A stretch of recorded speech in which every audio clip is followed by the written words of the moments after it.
할렐루야. 주 예수님 은혜 안에서 평안하셨습니까? 계속해서요. 성경 1년 읽기표 오늘은 창세기 42장부터 44장까지인데요.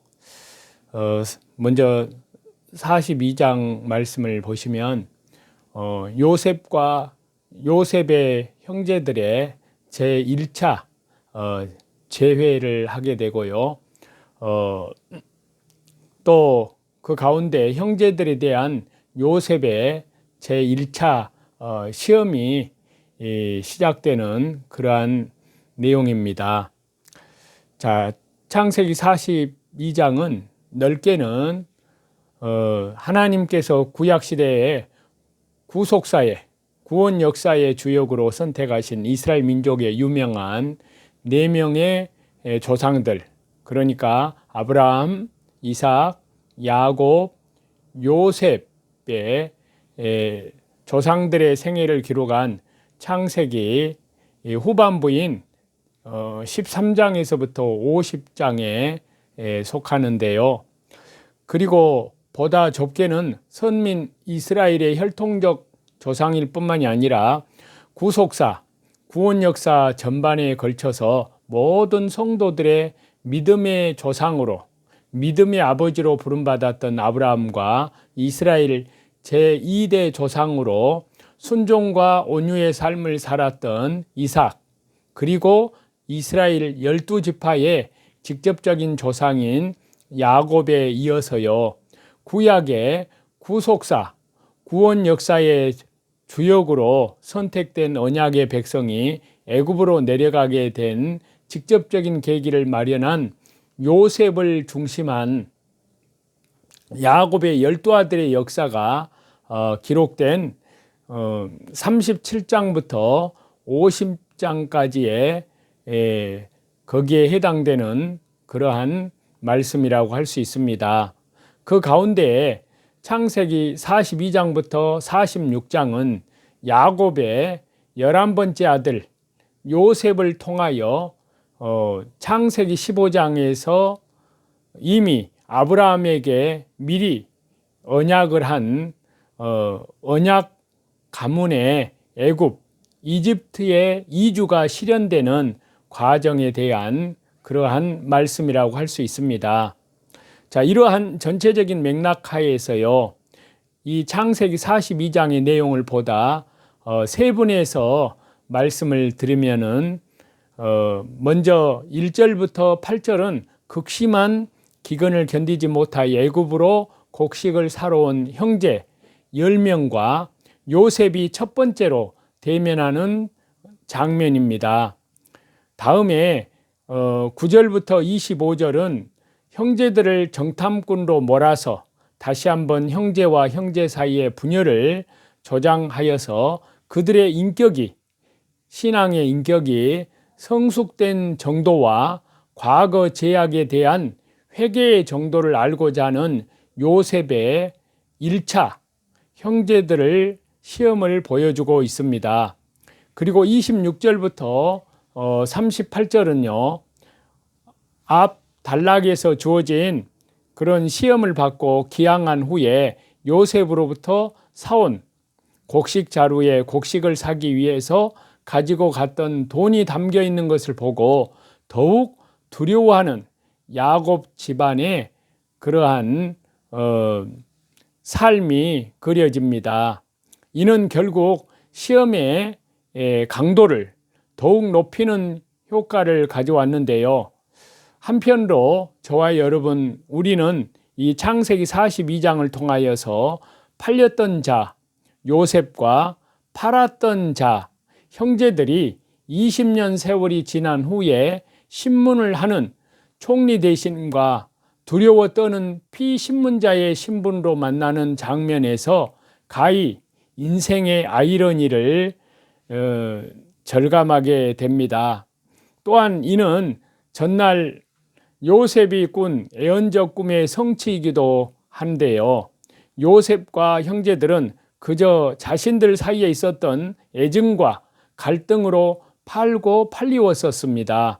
그러나 창조주 하나님께서는 종으로 팔린 요셉으로 하여금 대제국의 지금의 이집트의 애굽의 총리 대신으로 취임케 하여서 또한 그 근동 지역에 그 중동 지역의 대기근이라는 사건을 통하여서 이와 같은 모습으로 만나는 그런 결과를 초래시킴으로써요 구속사에 관한 창조주 하나님의 예언인 창세기 15장의 그 말씀을 아브라함을 통해서 하신 그 언약이 이루어지도록 하셨습니다. 이처럼 하나님의 뜻이 이루어지는 섭리는 늘 항상 상상을 초월합니다.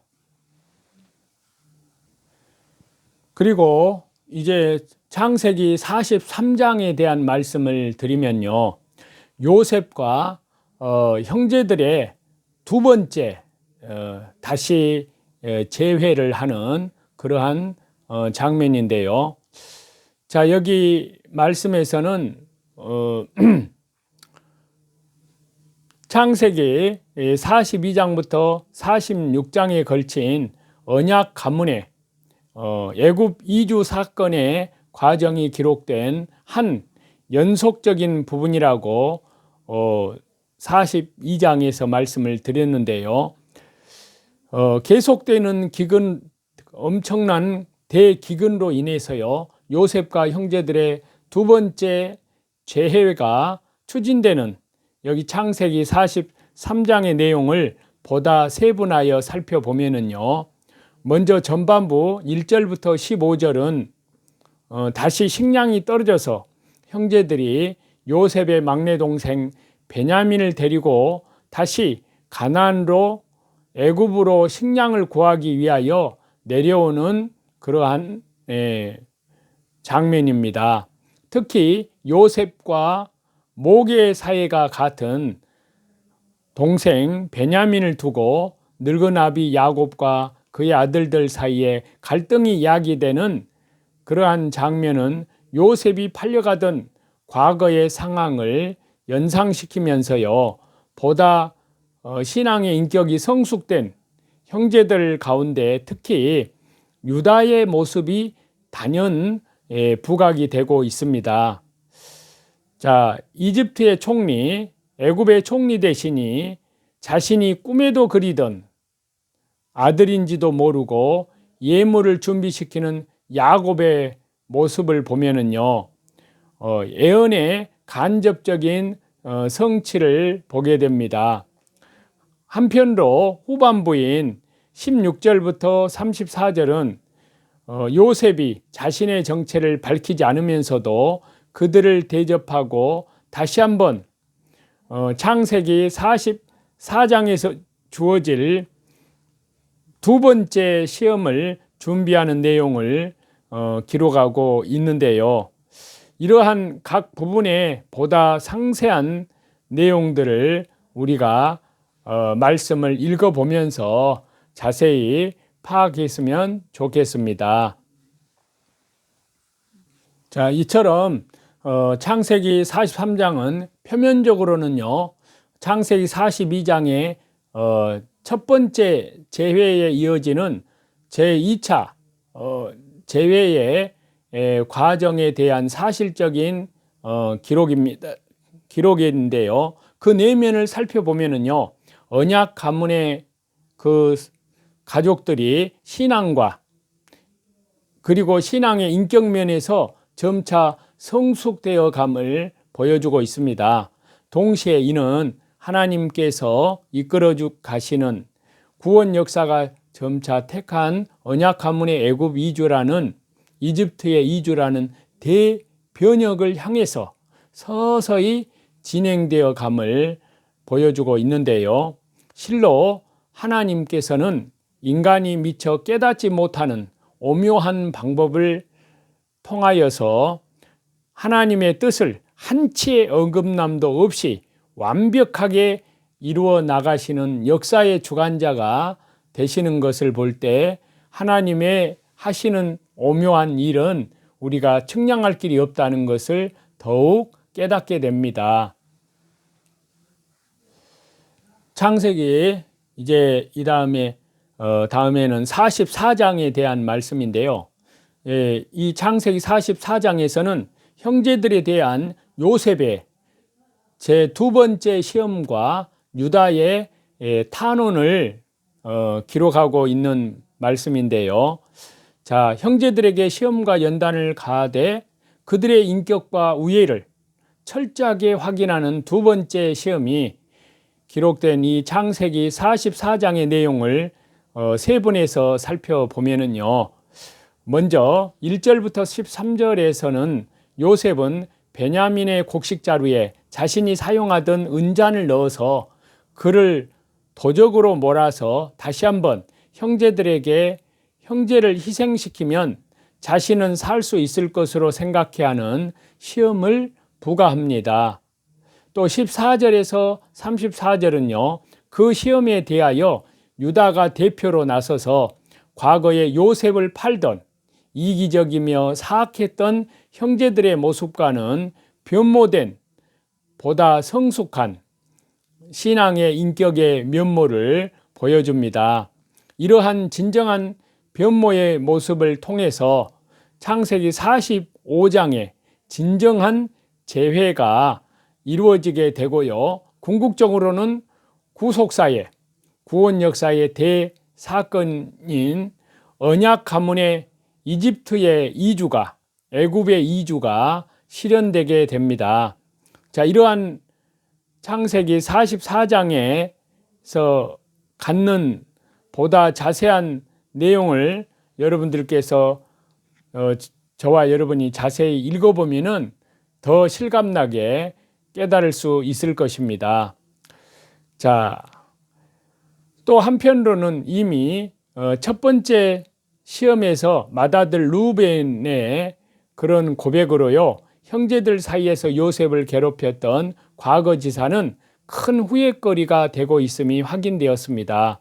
그러나 요셉은 이제 그것이 단순한 후회를 넘어 완전한 회개에 이르고 회개에 합당한 열매, 더 나아가서 그 사건에 담겼던 구속사적, 구원의 역사적인 의미에 대해서 각성을 하되 말로만이 아니라 행동으로 실제로 하나님의 형상으로 삶으로 인격으로 성숙될 수 있도록 첫 번째 시험보다 더욱더 강도 높은 두 번째 시험을 마련을 하게 됩니다.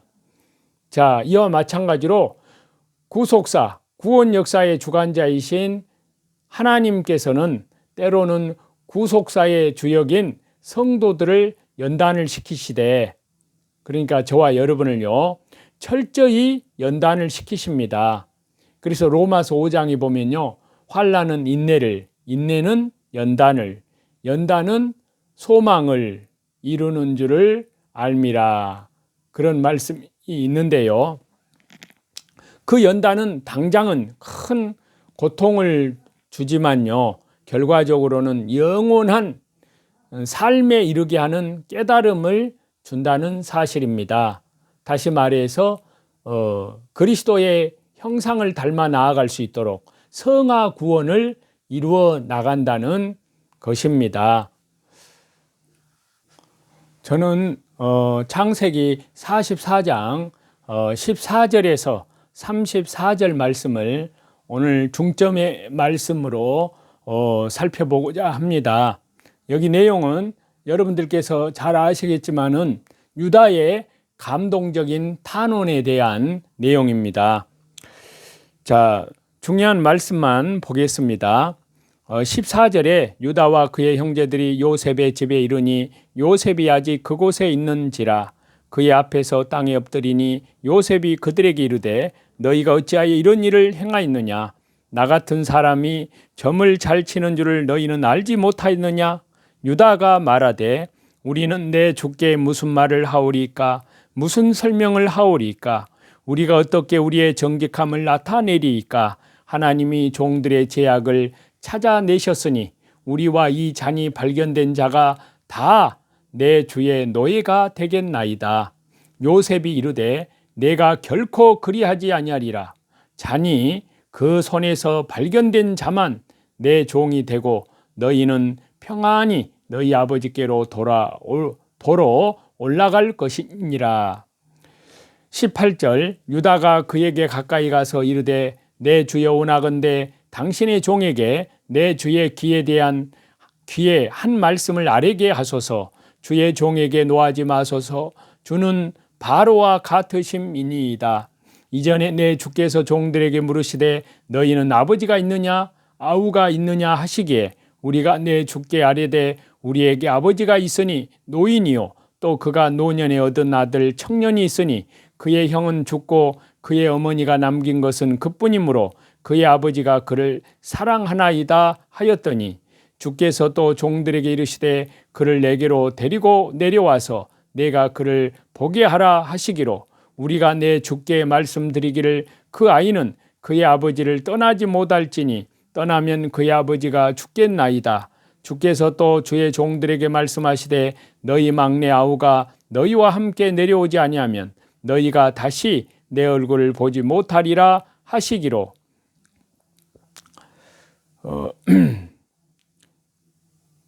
30절입니다. 아버지의 생명과 아이의 생명이 서로 하나로 묶여 있거늘 이제 내가 주의 종 우리 아버지에게 돌아갈 때에 아이가 우리와 함께 가지 아니하면 아버지가 아이의 없음을 보고 죽으리니 이같이 되면 종들이 주의 종 우리 아버지가 흰머리로 슬퍼하며 스올로 내려가게 함이니이다. 주의 종이 내 아버지에게 아이를 담보하기를 내가 이를 아버지께로 데리고 돌아오지 아니하면 영영이 아버지께 제 짐을 지리이다 하였사오니 이제 주의 종으로 그 아이를 대신하여 머물러 있어 내 주의 종이 되게 하시고 그 아이는 그의 형제들과 함께 올려 보내소서. 그 아이가 나와 함께 가지 아니하면 내가 어찌 내 아버지에게로 올라갈 수 있으리이까. 두렵건대 제 해가 내 아버지에게 미침을 보리이다. 자, 이렇게 유다의 애굽 총리 요셉에게 감동적인 탄원을 하는 내용을 우리가 방금 말씀에서 읽었는데요. 자, 형제들의 변화 여부를 알아보려는 요셉의 두 번째 시험으로 인해서요. 요셉의 형제들이 가나안 기항길에 올랐다가 다시금 애굽으로 이집트로 되돌아온 사실을 살펴보았습니다. 그에 이은 이 방금 읽은 이 본문은요. 형제들을 대표한 유다가 자기 희생적인 진솔한 탄원으로 요셉의 시험을 극복하는 장면입니다. 자, 이러한 말씀을 좀 더 자세히 말씀을 드려보면요. 14절에서 17절은 애굽 땅에 되돌아온 형제들을 향한 요셉의 책망과 요셉의 형제들을 대표한 유다의 자신들의 잘못을 인정하고 자신들의 모두가 요셉의 종이 되겠다는 진술을 하고요. 그리고 베냐민만을 종으로 삼고 다른 형제는 돌려보내겠다는 요셉의 선언을 기록하고 있는데요. 그리고 다음으로 18절부터 34절은 요셉을 향한 유다의 자기의 희생적인 탄원을 그렇게 기록하고 있는데요. 이는 다시 두 부분으로 나누면 18절에서 26절은 유다가 자신들이 현재까지 이르게 된 과정에 대해서 진술하는 그러한 말씀을, 그리고 37절에서 27절에서 34절에서는 유다가 베냐민 대신에 자신을 종으로 삼아달라고 간청하는 그러한 모습을 말씀하고 있습니다. 자, 이러한 말씀은 가나안 여인과 결혼함으로써 가정을 타락시켰고 그 자신마저도 며느리였던 다말과 불륜의 관계까지 맺었던 유다가, 그러니까 창세기 38장의 내용을 말씀을 하고 드리면요, 유다가 신앙적으로 크게 성숙하고 변화했음을 보여줍니다. 그가 이처럼 이제 유다가요 변화할 수 있었던 것은 다말 사건과 며느리죠. 7년 기근과 관련된 일련의 사건들을 통해서 자신을 철저히 돌아보았기 때문인 듯 우리는 엿볼 수가 있는데요. 또한 시므온과 레위의 범죄와 장자 르벤의 간통 사건이 창세기 35장에 나오고요. 사건 이후에 야곱 가문의 실질적인 장자로서의 그 막중한 책임감도 이제 그러니까 유다를 변화시키는데 한몫을 했으리라고 우리는 그렇게 봅니다.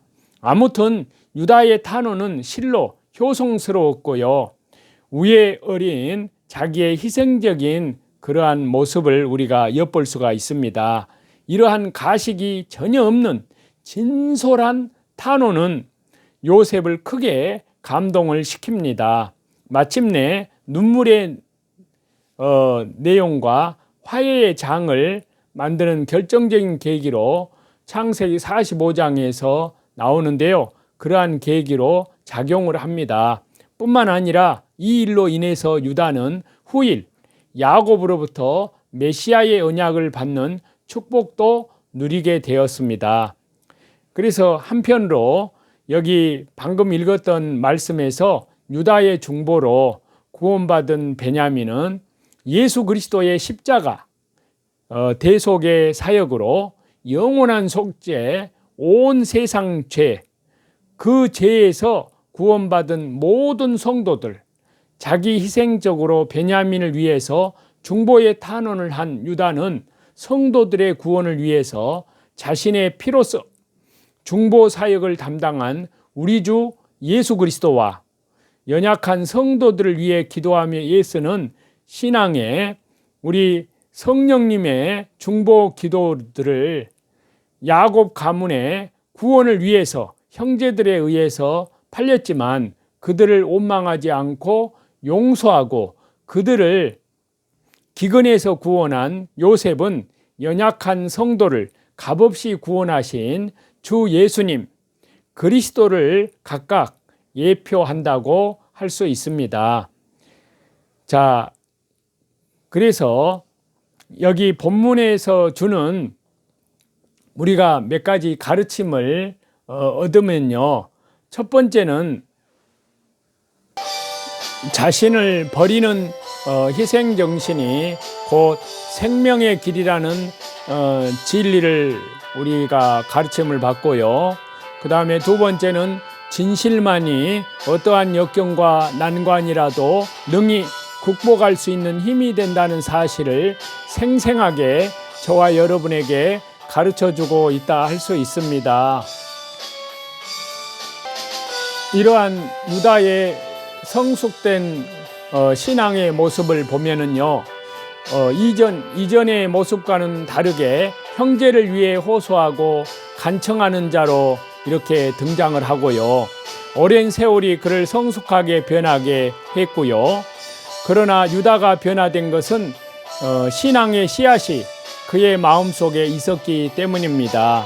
다시 말해서 예수님의 생명이 그 속에 있었기 때문인데요.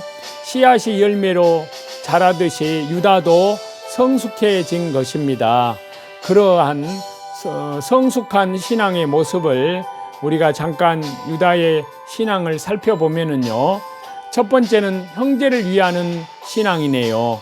그리고 두 번째는 희생을 각오하는 신앙이고요. 먼저 형제를 위하는 그런 섬기는 신앙인데요. 유다는 요셉 앞에 형제 베냐민을 위해서 호소를 합니다. 이것은 이전에 요셉을 구덩이에 던지는 모습과는 정반대입니다. 이처럼 유다는 변했습니다. 성숙해진 겁니다. 성화 구원을 이루어내고 있는 것입니다. 이제 자기 형제 중에 베냐민이 위험에 처하게 되자 유다는 온갖 힘을 다해서 베냐민을 구하려고 하고요. 자신의 안위보다는 형제를 걱정하는 자가 되었고요. 사실 실제 생활에서 형제를 대신하여 스스로 고통을 각오하는 것은 매우 어렵잖아요.